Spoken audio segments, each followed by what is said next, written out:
It's the OCGFAM show. Today we're talking about how soon you can get after with the feeding in number 4 soil. It's gonna be fun. Hey there, Bob from Oregon's Constant Gardener. Welcome to the OCGFAM show to you, my YouTube buddies. What's going on? Let me know in the comments down there. We'll talk about it after the show. Right now, let's just get into the show. So, this is a topic we've covered before. In fact, it's 6,500 shows in.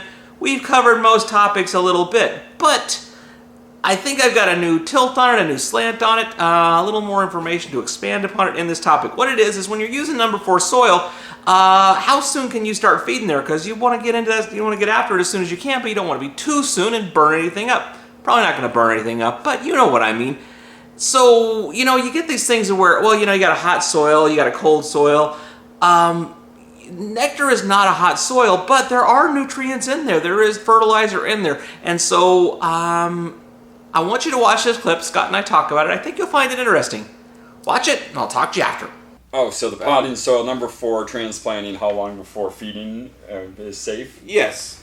There is nutrients in the number 4, but it is it's very gentle, and it's designed to, be there for a few weeks of backup feeding. I usually will transplant in it, give it 2 to 3 good waterings just to get them established, and then I'll go right to feeding. So it's gentle enough to where you can feed nectar, which is gentle enough to feed on early stages.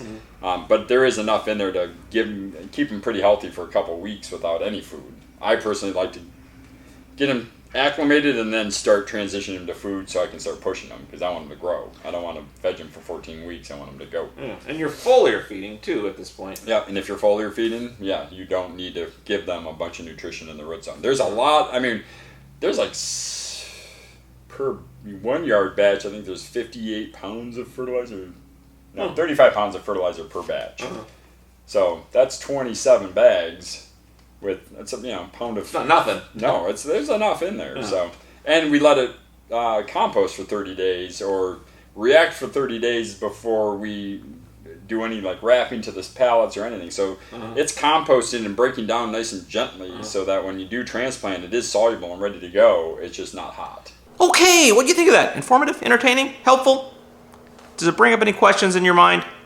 Let me know about that or anything else you might want to talk about in the comments. We'll get after that tomorrow. I love you, and I'll see you then. The OCGFAM show, it's pretty good. It happens every day. It's the OCGFAM show. See you tomorrow.